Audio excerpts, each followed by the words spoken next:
everyone. My name is Evie Lupine. Welcome back to my channel, and today I have another video for you all. And today I want to talk about Kanye West and Bianca Censori.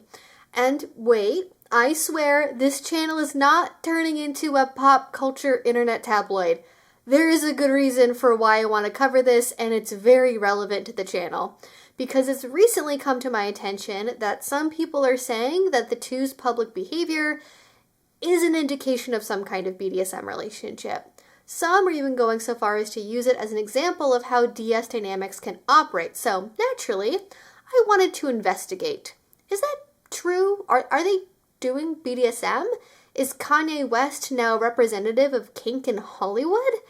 As I quickly discovered while researching the story, it's way more complicated than meets the eye, and the answer isn't a simple yes or no. So, what's been going on? Why is all of this now in the news? And just to give some light background here, if you're even vaguely aware of American celebrity culture, you likely at least know Kanye West's name. He's been in and out of the spotlight for years, grabbing attention with stunts such as interrupting Taylor Swift's acceptance speech at the 2009 VMAs. He was also famously paired with Kim Kardashian for nearly a decade, and the two were subject to constant media coverage the entire time they were together. That's at least how I knew about him. And he's also, of course, a prolific rap artist, with several of his releases being consistently mentioned in greatest albums of all time conversations. But these days, he's not making headlines for his music or even his notorious fashion brand. Instead, he's turning heads with his public appearances alongside Bianca Censori, his current, though I don't believe technically legal, wife. Well, it's that and all of his off-putting, to put it lightly, social media screeds, but we'll get to that later. It's all connected. Most recently, though, West and Censori were seen on the Grammy red carpet, while they pulled what was the latest and greatest of a series of attention-grabbing acts. Censori, who had arrived wearing a large coat, took it off to reveal that she was wearing what can generously be called a sheer dress that left absolutely nothing to the imagination. I can't even show it to you to prove the point because I'd have to pixelate the whole thing and it would defeat the purpose, so you're just gonna have to take my word for it when I say it was all out there, like all out there, you know. After the event, though, Kanye stated that people were dumb and lame, among other choice words, for believing that all of that was a stunt. But considering the fact that they left shortly after the reveal of Bianca's non-outfit, I literally can't think of anything except that it was supposed to be a stunt. Kanye West isn't a Dadaist painter revealing his latest work in an offbeat gallery here. It reads more as him showing off or giving a middle finger to the Grammys after not getting tickets to the main event, rather than making a genuine artistic statement. This isn't the first time either a celebrity or one of Kanye's partners has been nearly nude on a red carpet, though. Way back in 1999, Rose McGowan appeared at the VMAs wearing a see-through chainmail dress. She later explained the choice as a way to say F you to Hollywood for using up and disposing of women, following her alleged 1997 assault by Harvey Weinstein. Kim Kardashian wore many extremely revealing outfits during her time with Kanye too, both on and off the red carpet, including a see-through metallic dress and numerous skin-tight, barely covering anything sheer outfits. But as far as I know, none of these previous looks ever resulted in public speculation if any of these people were in semi-secret DS relationships. The most you'd get is people wondering if Kanye was influencing these women he was with to dress a certain way, or if his type was women who would want to dress that way to begin with. So, what makes this time different? Why is the public suddenly now connecting all of this to BDSM when it's not exactly new? And is it actually BDSM? Can we even know that for sure? And, well, for one thing, to put it bluntly, Kanye has a big mouth. He loves saying whatever is on his mind, and he loves firing back at the media and on social media. And when it comes to Censori, he's been explicit about the nature of their relationship. Most recently, after the incident at the Grammys, Kanye stated that she had been dressing naked for 2 years. How do you dress naked? Anyways, he then continued in an all capital letters screed, quote, I have dominion over my wife. This ain't no woke-ass, feminine I don't make her do nothing she doesn't want to, but she definitely wouldn't have been able to do it without my approval. While these tweets have since been deleted, they are far from the only insight we've gotten about the inner workings of West and Sensori's relationship. Kanye has frequently posted photos of Bianca's looks on social media, including captions that say things like, "No pants this year." As you might imagine, these are quite racy images, so I also can't show you them because YouTube censorship, so you're just going to have to trust me when I describe them and say that there is something of a BDSM undertone to them, which is subjective, but it's my interpretation, okay? You can look these up if you feel like it. There's one where Bianca is standing in a shower with her eyes downcast, wearing tall boots and a black corset over a teeny tiny monokini. It's not exactly something I would see in a local dungeon night, but it isn't too far off either, especially paired with her expression. Other images have a more explicitly kinky edge, like one where she's preparing what looks to be cream of wheat while in boots, a full hood, and lingerie. Several other photos have shown her wearing various hoods and leather outfits, and numerous Zentai-like stalking outfits, reminiscent of adult bondage scenarios. The paparazzi have also photographed West and Sensori together in public many times, capturing her not wearing any shoes, wearing only a sheer bodysuit, and all manner of revealing clothing. These are all less overtly kinky than the private outfits Kanye has shared on his social media, but evidently some people still see them as being evidence of a secret, not secret kink relationship. Because, why else would a woman go out in public wearing no shoes, nothing but a new tube top and sheer lime green tights? It must be a kink thing, because we don't have any other things to point to here. People typically speculate it must be either some kind of exhibitionism or a humiliation kink on top of a desire for control, especially the more revealing public displays where they know there's going to be an audience and they're doing it intentionally to get eyeballs on them.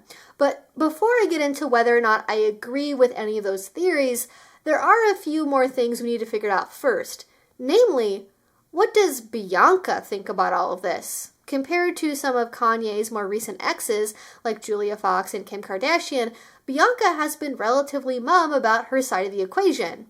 Completely silent, actually. I could not find a single social media quote, interview, snippet of Bianca speaking about anything following her marriage to Kanye, except one questionable Instagram video in which a random man appears to speak to her in a store, apparently not knowing who she is, asking her out before she reveals that she's married. So, unfortunately, we can't really go off of what she thinks about the relationship. So, what about her friends and family? Have they said anything? Some people who are allegedly personally connected to Bianca and Kanye have spoken to the tabloids, where they have repeatedly expressed their concerns, though not because they think the relationship is kinky. They have stated that, for example, Sensori would have rather worn a pretty dress to the Grammys and wanted to back out of doing the nude stunt they had planned, but didn't because of Kanye's desires. Others have said, quote, Kanye has a set of rules for Bianca, which includes never speak and wear what he wants her to wear. She is also required to eat certain food items and to work out, even though Kanye doesn't work out. A little shady there at the end.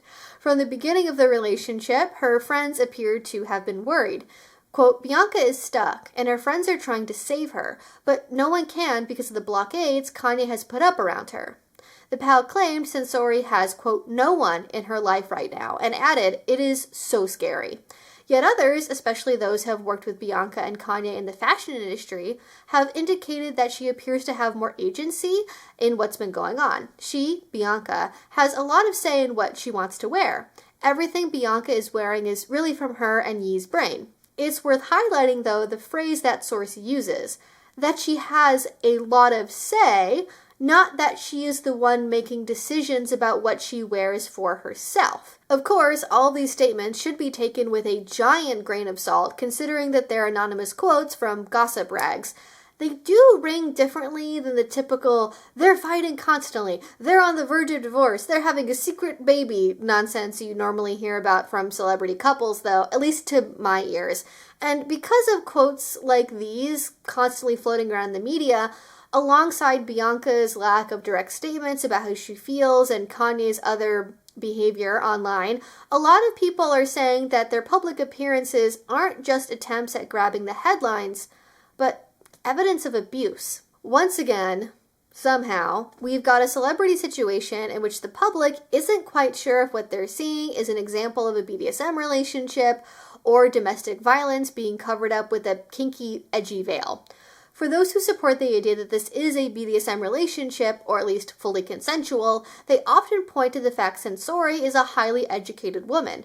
Prior to her marriage, Censori was an architect, or at least it's claimed that she was, at one of Kanye's companies. He allegedly found her on Instagram, DM'd her, and told her to come work for him, and she dropped out of her master's program to do so. Seriously though, what is with all of these famous men, from A-listers to D-tier Twitch streamers, DMing random women to drop everything for them? The fact this reads like the start of a potential manipulation and isolation tactic is apparently lost on those who believe this is a consensual BDSM relationship, and that is somehow evidence for it. People in that camp will also cite Censori's style prior to dating Kanye. Unlike some of Kanye's past beaus like Amber Rose, who went through an obvious transformation while paired with him, Censori already had a more risque sense of style when they met, and she also was a model, though not to the level of what she does now. But for people who see what is happening as a blatant public humiliation ritual, neither of these claims really hold much water. For one thing, even if her sense of fashion was somewhat similar to how she's dressing now, it's clear that she has gone through several changes to her body and face over the time that she's been with Kanye. For reasons we'll talk about later, I don't think these are just garden variety surgeries motivated by the same things other celebrities are motivated by.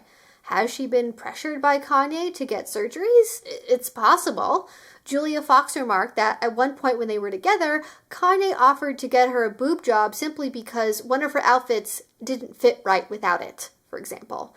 People who believe abuse may be happening are also disturbed by Censori's complete lack of public comments, and the fact she rarely, if ever, looks happy when she's with Kanye or in the edgy photos taken of her. They also point to Kanye's long track record of attempting to control women through their clothing. If he's been doing the same thing for decades, why stop now? And why would it suddenly be BDSM this time when it seemingly never was before? His longest-term and most well-known partner, Kim Kardashian, has shared several troubling anecdotes over the years about how Kanye would treat her in regards to her appearance and personal style. Even amongst fans of the Kardashians, it's often said that she didn't know how to dress herself before meeting Kanye, and that he is largely responsible for her current aesthetic and branding. Take, for example, her tendency to dress in nude tones, which seems to have come from Kanye. Amber Rose, his ex prior to Kim Kardashian, once said, quote, "Bone is his favorite color," and I'm like, whose favorite color is bone? From very early on in Kanye and Kim's relationship, he attempted to assert authority over her looks, telling her in 2012, "Babe, you really gotta clean out everything," before replacing literally her entire wardrobe. 5 years later on her reality show, she stated, quote, "I always thought I had really good style until I met my husband and he told me that I had the worst style." And he really didn't beat around the bush on making sure she knew that he hated the way she dressed herself. When she dared to pick out her own outfit for an award ceremony, he told her that she looked like Marge Simpson and that her career would be over. And he wasn't just disappointed when she would wear something for herself. He was mad about it, telling her as much, and that he would have rather gone to jail than wearing an outfit like an orange one that she'd selected on her own for herself. Let's take a moment and just remember, though, that Kanye dresses like this in public and walks around like he's a try-hard, bottom quartile fashion graduate student at Parsons. This is the guy belittling Kim Kardashian for her style. All of this behavior ultimately resulted in Kim seemingly being incredibly nervous whenever she had to pick something out for herself, and she would worry about what would happen if she picked a bad outfit because she had no idea what to do without him. She was dependent on him. What is curious, though, is that in some ways, he seemed to treat Kim the opposite way to how he currently treats Bianca.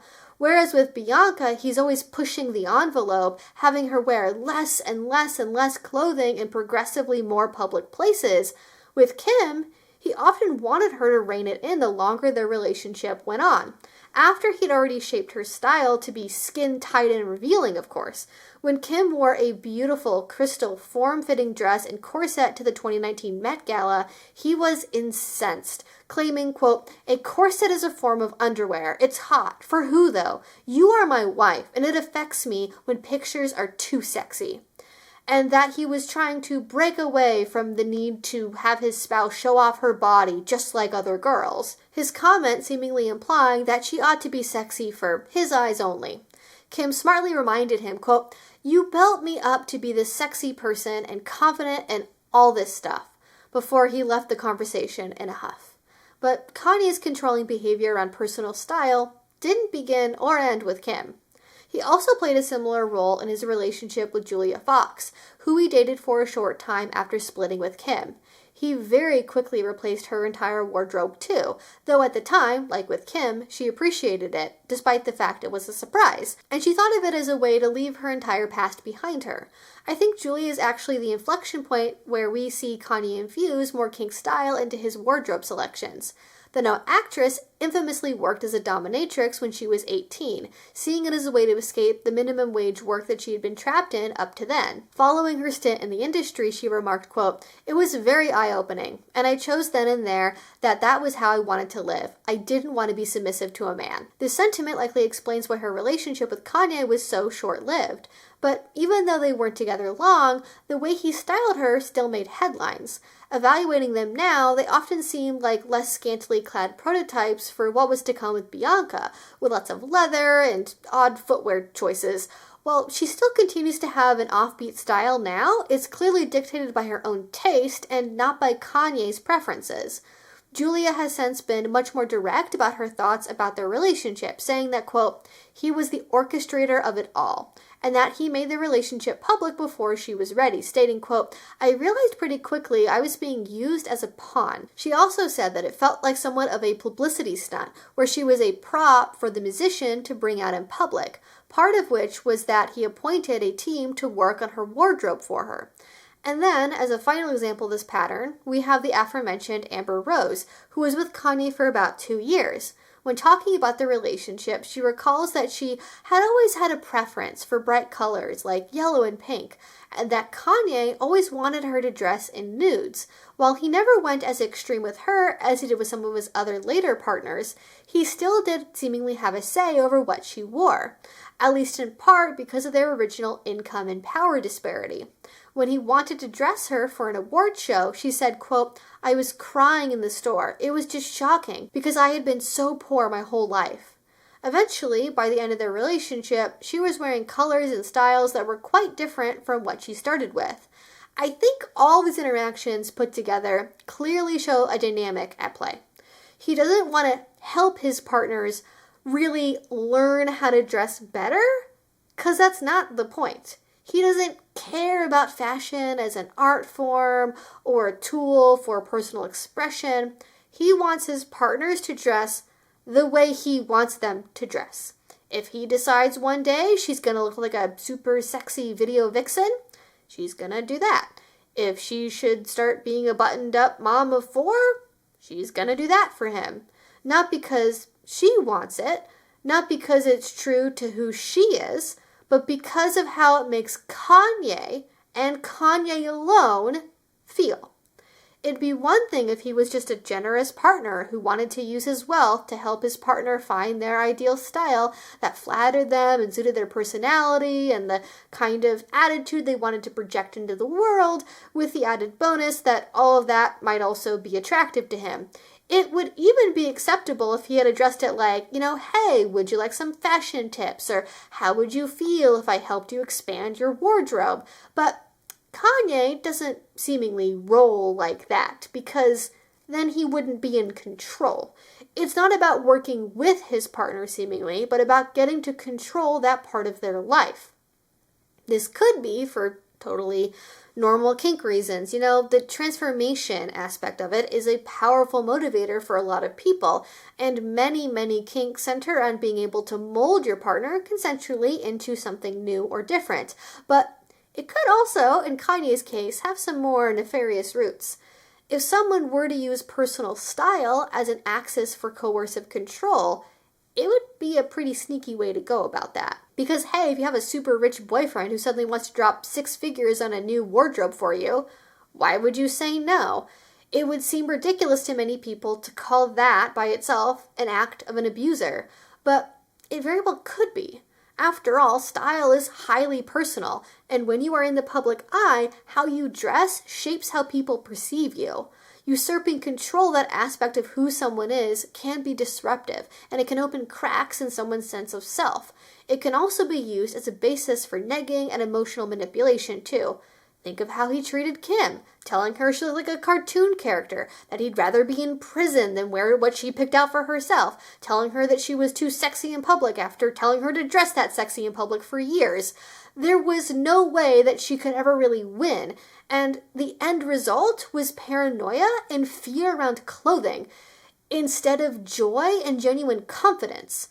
That by itself is a massive tell how these women seemingly felt after their ordeal with being with Kanye. And then there's another thing. This time a factor that directly relates to Kanye himself. So Kanye was famously close with his late mother, so much so that he named multiple albums after her following her passing in 2007. Even before then, he would frequently reference her in his music, and she supported his music career with pride, even coming to work for him once things began to take off. He took her death extremely hard, and he frequently blamed himself for what happened to her. It was after this time that he began his public antics, interrupting the VMAs just shy of 2 years later. He would say that he hadn't yet processed the loss as a way of explaining why he did what he did, but it's not just the loss of his mother that I think is a massive tell. It's how she died. You see, Kanye had paid for his mother to get liposuction and a breast reduction surgery. And as it turned out, her surgeon had previous issues with malpractice lawsuits, which ended in judgments against him, and a girlfriend who submitted a restraining order against him who also alleged that he had a drinking problem back in 2002. He would then go on to have multiple drinking-related incidents following the death of Kanye's mother. While the coroner never definitively found that her death was related to his surgeries on her, she did pass away the next day, and it is hard to believe they aren't at least somewhat related. And in fact, and this might seem a little weird, but stick with me, this whole situation brings to mind Elon Musk, because Elon lost his firstborn son to SIDS in 2002. This seemingly sparked an obsession with IVF that continues to this day, as the media somehow keeps finding new children he's created with multiple different women. Am I saying that Kanye losing his mother in the wake of a plastic surgery operation gone wrong somehow caused him to become fixated on changing the appearance of the women in his life?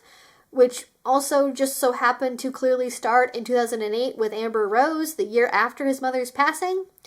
It could be that it was just when he started to have the money to really pursue that kind of thing, even if it's something that he would have wanted earlier in other relationships. But I have trouble believing that the deeply tragic loss of such an important person in his life isn't something that impacted his later relationships. At the very least, even hardcore fans of Kanye will admit that his mother was likely an influential force for good in his life, and her loss coming so early in his career likely affected where he ended up. I can't exactly imagine his mother supporting him parading around nude women in public in the name of fashion. I'm not trying to say that this is some kind of universal Freudian explanation for everything that Kanye has done and said since 2007 either, but I think it is a factor that should be considered.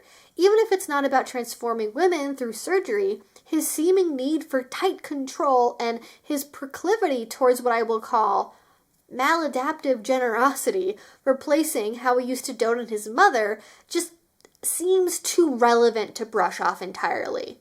But is that it? Are people labeling what Kanye does abusive and not kinky merely because he has, let's say, a strong preference for how the women in his life dress and act? Unfortunately, there is more going into this than just those facts. Namely, that Kanye has been previously accused of abusive behavior and has been associated with other Hollywood elites who have also been accused of abuse. While none of his exes have ever, as far as I know, explicitly called him an abuser, some of them have gotten pretty close. Both Amber Rose and Julia Fox labeled their early relationship experience with him as love bombing, an abuse tactic in which excessive flattery and gift-giving are used to manipulate someone. In one extremely revealing quote, Julia Fox remarked that Kanye was, quote, always kind of pushing the envelope as much as he can, pushing the boundaries. Like, if you tell the man no, he is going to find a way to get a yes. I just want to highlight that. If you tell the man no, he is going to find a way to get yes. That, my dear audience, is a giant red flag. A person who can't hear a no and who will do whatever they need to in order to get a yes is not a consent-driven person, no matter how you slice it. I am tempted to just say, hey, that's it, folks. Pack it up. We're done here. That's it. Just based on that one single quote. But I want to do my due diligence. So what else has happened? Well, with Amber Rose, she claimed that she endured constant bullying from him following their breakup, and that she felt she wasn't allowed to have a voice to share her story because of how powerful and popular Kanye is. Kim Kardashian has been one of the more muted exes by comparison, but there's no doubt that his behavior towards her during and after their divorce process was inappropriate, to put it mildly. When she was briefly paired with Pete Davidson, Kanye made physical threats against him, including a disturbing music video. He sent an entire, literal truckload of roses to Kim's house on Valentine's Day. More love bombing, by the way, there. He leaked several instances of private correspondence and publicly begged for her to come back to him multiple different ways. This is how a man who can't hear no acts during a one-sided breakup, by the way. Unfortunately, though, this kind of behavior isn't always seen as a negative thing by the public. It's labeled as fighting for your one true love or trying to win someone back instead of what it actually is, which is an attempt at coercion and stalking. The fact this was happening in plain sight, photographed by hundreds of photographers, just makes all of this more disturbing. And Kim not going back to him, a woman he seems to have genuinely loved and pursued fiercely in his own unhealthy way, was another wound he seems to not have been able to process fully. People who can't hear a no are frequently unable to see a breakup they didn't initiate as an actual permanent breakup. And sometimes, even when they start it, they don't really want to finish it. It's more of a threat, Parading these women around to get Kim's attention and force her to see what he's doing is a popular theory I've seen floating online, though I don't think that's a complete explanation by itself. But it's not just his romantic exes that he's had issues with. He's now been sued multiple times by former associates. A model named Jennifer Ann accused him of choking her and simulating rough oral sex on her using his fingers while on a music video set for a different artist in 2010. Lauren Pisciata, his former PA, has accused him of drugging her without her consent and then assaulting her during a studio session he had with P. Diddy. She additionally accused him of unwanted sexual advances over text and masturbating in her presence without her consent. Somehow, if you can even imagine it, it gets worse. According to reporting by Rolling Stone, he once screamed at a female employee, quote, "I want you to make me a shoe I can F." Recall now his bizarre shoe choices with Julia Fox and Bianca Censori. Truly, shoe fettuccinius. I'm sorry. Y'all are getting the worst press, and Kanye is not helping. Former professional associates also accused Kanye of non-consensually exposing them to pornography, including distributing intimate images of Kim Kardashian, possibly without her knowledge or consent either. And to really put the icing on this horrifying nightmare cake, He's also been quite close with Marilyn Manson, especially when Manson was in the thick of his own abuse allegations a couple of years ago. The two even collaborated on one of Kanye's albums. Birds of a feather flock together isn't evidence, but it is kind of weird that they would be so close at that very specific time in both of their lives, right? Like, I think it's fair to draw some lines with that one. And at this point, people who are already familiar with Kanye's story are probably going, but Evie, you haven't talked about the drug issues, the prawn addiction. What about his mental health? Isn't all of that important too? And yes, you are right, so let's talk about those things. Addiction and abuse often do go hand in hand. While I don't really hold water for the theory of prawn addiction, as it's often used as a scapegoat by sexual abusers, the fact Kanye thinks he has a prawn addiction at some times could create a self-fulfilling prophecy, that he's a victim of addiction, rather than a person who has agency and a choice in how he acts sexually around women.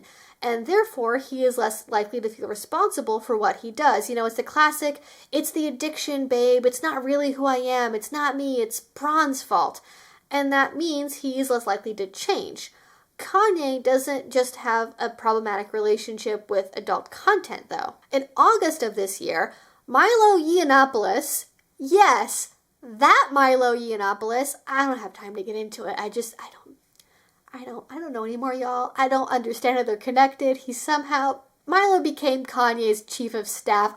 There's a lot missing there. I don't know. But anyways, he alleged that Kanye's dentist had gotten him addicted to nitrous oxide in order to manipulate him and get to his money. A radio host in 2018 had said he and Kanye had a private conversation in which Kanye admitted to getting hooked on opioids. In 2020, Kanye claimed he was a functional alcoholic while he was dealing with the disappointment of a string of his albums not getting either the airtime or awards he thought that they deserved. Even in his early music, he discussed struggles with addiction. Of course, artists hyperbolize or make things up for the sake of a song, but it does seem like addiction could be a consistent theme across his life. He certainly wouldn't be the first artist to struggle with that, exaggerated lyrics or no. While not everyone with a history of addiction issues are abusers, addiction can both make abuse more likely and escalate the severity of abuse. The other potential contributing factor is, of course, his mental health.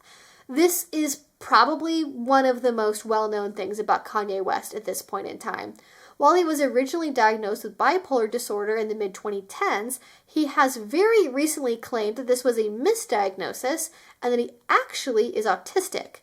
And I'm certainly no mental health expert, but it is worth pointing out that a poorly managed mental health condition, plus addiction, plus unaddressed trauma and grief, plus unlimited money and a constant spotlight being on you, is not likely to produce good outcomes, shall we say. And while Kanye's behavior isn't fully explained by mental illness, it almost certainly hasn't helped the situation either. And if someone has a my way or the highway, I always get what I want no matter what type attitude, they aren't likely to get the kind of help they need to be healthier in the long term. And there's one more thing. The elephant in the room I haven't addressed yet. Kanye's political statements. Yeah, we're going to talk about that one. Although, I'm almost not sure how, because some of the things he's said and done are so vile that I'm worried YouTube will get confused and think that my critique of them is actually promoting those ideas, and they'll just nuke this whole video. So, in any case, I'm going to try. Even if you have been completely under a rock for the past couple of years, you may already be familiar with some of Kanye's antics in this department. He went on conspiracy theorist Alex Jones's podcast in 2022 and claimed that he loved Hitler, and just in case you somehow thought that that was a one-off edgy comment, he doubled down on that sentiment earlier this year, adding that he is a Nazi and that he would turn down Make-A-Wish requests from children in wheelchairs, which is, in my mind, a clear reference to how the Nazi philosophy considered people with disabilities to be disposable burdens, which is disgusting, by the way. And this isn't something he just said on social media for kicks either. He's now being sued by a Jewish employee who said that he told them, quote, "I am a Nazi, and welcome to the first day of working for Hitler," before harassing them with demeaning comments. Plus, there's, the whole fact that he loves putting hate symbols and hate speech on his gaudy clothing line, like the worst teenager attempting to make some kind of deep statement to impress their 4chan buddies. And you might say, okay, but maybe he's just like being edgy for attention, and what if he doesn't mean any of it? He's just a troll to prove a point about something. And to that I say, at some point, does it really matter if you're just LARPing as a Nazi for views? I mean, at bare minimum, making actual Nazis think they have a powerful, rich friend in Hollywood is not a good thing, and normalizing their beliefs, like that children who use mobility aids are lesser, is damaging and dangerous. And really, you could say that about this whole situation, from the political statements to the wardrobe choices to the comically bad music. It's just trolling.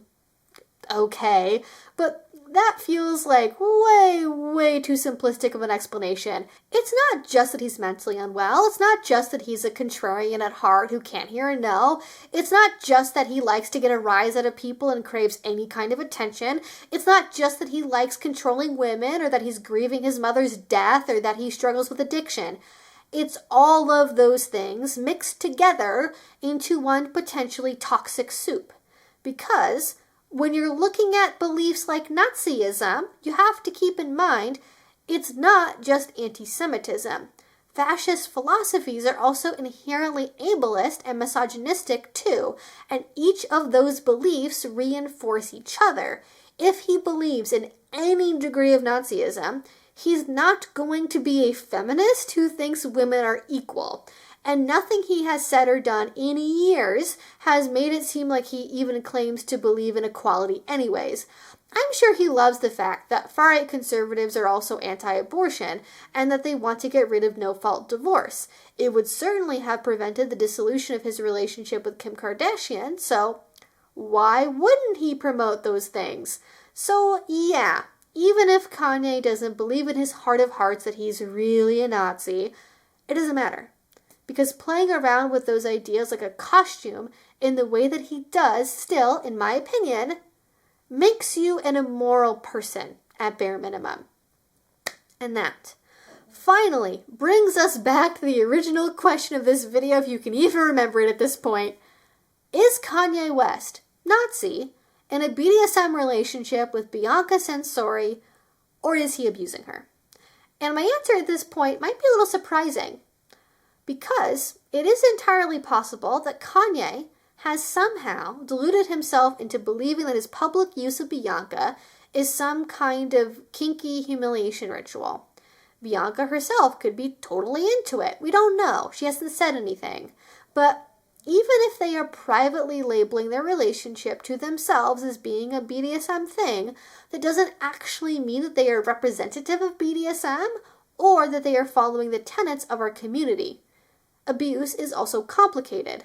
Bianca could be a willing participant in their public stunts. Heck, some of them might even be her idea. But that doesn't mean that she isn't in a relationship with an abusive person. If anything, I think people have way over-focused on just the visuals of the relationship. Is it bad to flash people at a red carpet event? Yes.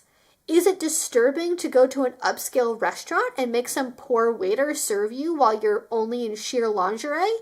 Yes. But the problems are more internal than that. It's that Kanye can't hear a no, that he has a history of stalking behavior, that he's previously used other abuse techniques against different partners, and that he only allows a relationship to end when it's on his terms. If Bianca can't leave the relationship freely without fear of stalking, harassment, or physical harm, that says it all. And I'm not going to put a label on her that she hasn't used for herself. I'm not here to pronounce that Bianca Censori is an abuse victim courtesy of Kanye West. If Bianca has a humiliation kink, or whether he's sexually attracted to shoes or whatever, all of that is missing the forest for the trees. Those are as much a distraction as Armie Hammer's cannibalism kink, and I find it richly ironic in the Alanis Morissette sense, that the public will somehow look at every actual consensual kinky relationship that gets sucked up into social media discourse and proclaim it's abusive, only to then look at Kanye's current relationship and go, I don't know, maybe we shouldn't kink shame them. It is frustrating, and it just keeps happening. And so the ultimately kind of unsatisfying answer at the end of all of this is that we can't really know whether or not Kanye and Bianca are either in an abusive relationship or a kinky one or both. Personally, I have concerns. I do think it's more likely that it is leaning towards abuse based on his past track record than something kinky, but we can't really know. And I ultimately hope that if this relationship is unhealthy, if it's not working for Bianca, that she can leave in a way that's safe in her own time. The fact that people have spoken to, again, rag media, but media nonetheless, the fact that people who know her have allegedly talked to members of the media to say that they're concerned about her and that she has been isolated. And also, she's Australian. I don't think I mentioned that. She had to move to an entirely different country to be with Kanye. It brings up some Esme, Bianco, Marilyn Manson type energy, if I'm being honest with all of that. But yeah, it's a odd situation how the public has focused on this when they haven't in so many other examples of kind of similar behavior. And then also at the same time, as I mentioned, people who are just innocuous random human beings on social media who are not celebrities at all will have people tell them that their completely consensual, healthy BDSM relationship is abusive because how it visually looks. But then this happens in public and people are like, I don't know, I just can't tell. It's too confusing. That could be a kink thing. And it's like, is it that? I mean, we can't know for sure, but I don't know if it, like, the difference in behavior is just odd to me, I guess. I just want consistency, you know what I mean? That's all I want from people. But yeah, this was quite the doozy to research. I have many others very similar videos coming down the pipeline about Marilyn Manson and the House of Cataphor and many update videos. I got something coming out soon about Neil Gaiman, and we're getting into some heavier topics, and I hope that you all enjoy my coverage of stuff like this because, you know, really, who else on YouTube besides me and like 2 other people are equipped to talk about this from this very particular perspective? So I would love to know your thoughts about this one in a comment down below. Have you been observing this? Has this brought anything to mind for you? And if you have been observing this, or even if you just watched this video and now you kind of know about it, what is your take on this? Do you think it could be abuse? Could it be BDSM? Could it be both? And yeah, I would love to know your thoughts about this one. And if you haven't already and would like to, please do subscribe because I make videos twice a week about all different kink and BDSM related topics. And finally, if you want to support what I do, the best thing to do is with Patreon. A link to that will be down below. If you do already support over there, thank you so much. It means the absolute world to me. And until I see you all next time, I hope you have a great rest of your day and a great rest of your week. Bye-bye.